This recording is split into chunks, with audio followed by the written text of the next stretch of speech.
الحمدللہ، اللہ کا لاکھ لاکھ شکر ہے کہ جس نے اپنی یاد کی توفیق اور موقع فراہم کیا۔ لاکھوں اور کروڑوں درود حضرت محمد مصطفیٰ احمد مجتبیٰ حبیب کبریاء امام الانبیاء خاتم النبیین صلی اللہ علیہ وآلہ وسلم کی ذات پر کہ جن کے طفیل مالک الملک نے یہ مہربانی فرمائی۔ آج ہم بات کریں گے قرآن کریم کی بڑی ہی پیاری، بڑی ہی بابرکت اور رحمتوں والی سورۃ القدر کے بارے میں۔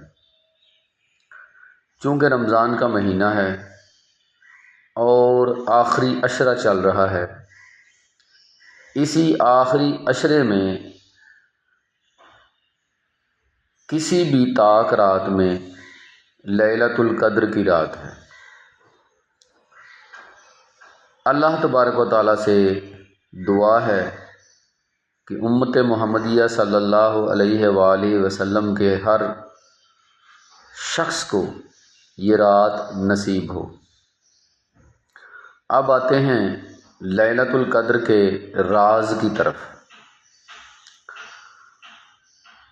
آپ جب دیکھتے ہیں تو سورت کے آغاز میں اللہ تبارک و تعالیٰ نے یہ ارشاد فرمایا کہ انا انزلناہ فی لیلۃ القدر، کہ ہم نے اس ذکر کو، اس قرآن کو، اس حقیقت کو لیلۃ القدر کی رات یعنی قدر کی رات میں نازل کیا۔ یہاں سے ہمیں اس کی اہمیت کا اندازہ ہوتا ہے کہ اللہ نے اپنا کلام، اپنی وحی، اپنا پیغام جو ہے مقدس پیغام، وہ لیلۃ القدر کی رات کو نازل فرمایا۔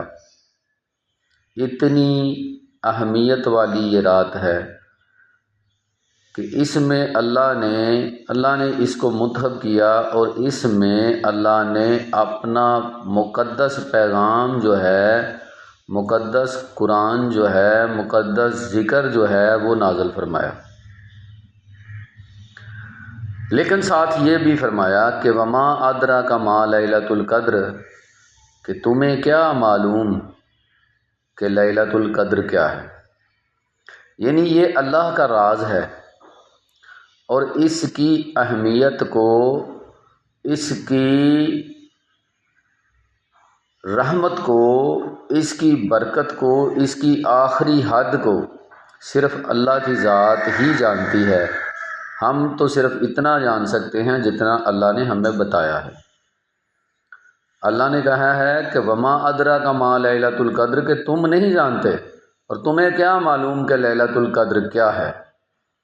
تو جب اللہ کہہ رہا ہے کہ ہمیں نہیں معلوم کہ لیلۃ القدر کیا ہے، کہ اس کی اہمیت کیا ہے، اس کا راز کیا ہے،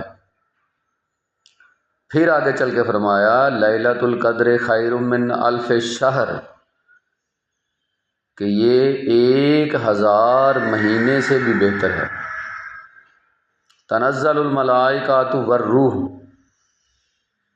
کہ اس رات میں روح اور فرشتے جو ہیں وہ نازل ہوتے ہیں۔ اب یہاں یہ بات غور طلب ہے، کئی لوگ ہمارے جو ہیں وہ روح سے مراد روح الامین یعنی جبریل علیہ السلام کو لیتے ہیں۔ اب جبریل علیہ السلام تو فرشتے ہیں، تو جب اللہ نے فرشتے کہہ دیا تو ساتھ پھر روح یعنی روح الامین، دونوں کو الگ کرنے کا کیا مقصد؟ یہ روح الامین جو ہیں، جبریل جو ہیں، وہ فرشتوں والے لفظ میں ہی آئیں گے۔ روح کیا ہے، یہ غور طلب بات ہے، یہ غور طلب بات ہے۔ یہ ان دونوں میں ڈفرینشیٹ اللہ کر رہا ہے، کیونکہ جب فرشتے کہہ دیا تو جبریل علیہ السلام فرشتوں میں ہی شامل ہیں۔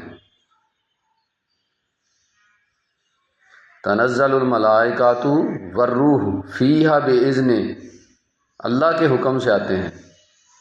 ربہم من کل امر سلام، اور یہ سلامتی والی رات ہے، یعنی اس رات کو سلامتی ہی سلامتی ہے۔ یہ بڑی ہی برکت والی رات ہے، بڑی ہی عظمت والی رات ہے یا حتی مطلع الفجر، اور یہ فجر تک اس کا وقت ہے۔ اب اگر ہم مزید غور کریں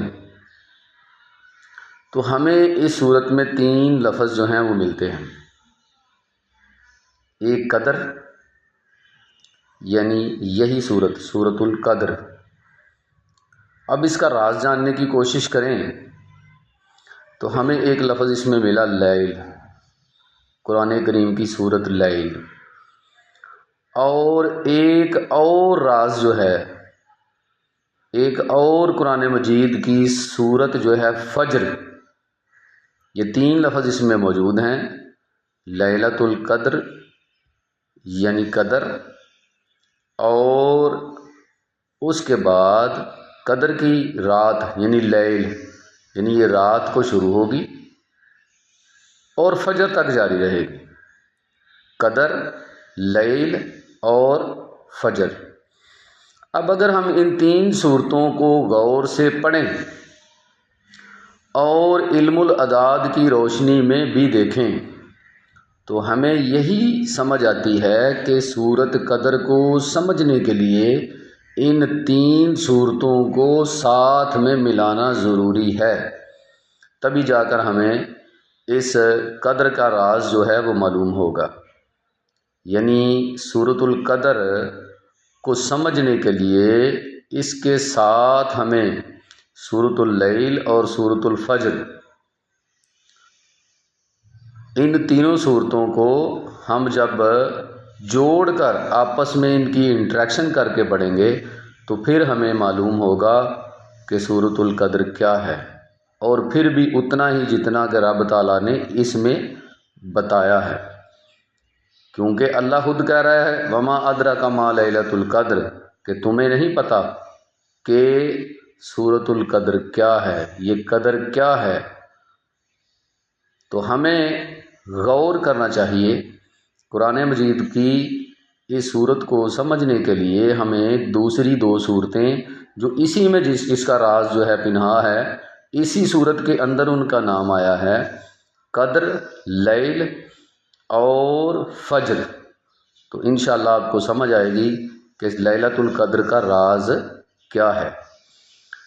اور اس کے علاوہ دعا ہے کہ اللہ تبارک و تعالی ہم سب کو اس رمضان کے مہینے میں، بابرکت مہینے میں، عبادت زیادہ سے زیادہ کرنے کی توفیق عطا فرمائے، اور ہماری ٹوٹی پھوٹی عبادتوں کو اپنے حضور قبول فرمائے، اور ہماری آخرت جو ہے اسے بہتر بنا دے، اور ہمیں قیامت کے دن نبی پاک صلی اللہ علیہ وآلہ وسلم کے قدموں میں جگہ نصیب ہو، یہی ہماری خواہش ہے۔ امید ہے بات کی آپ کو سمجھ آ گئی ہوگی۔ اللہ تبارک و تعالی عمل کرنے کی توفیق عطا فرمائے۔ وما علینا الا البلاغ المبین۔ السلام علیکم۔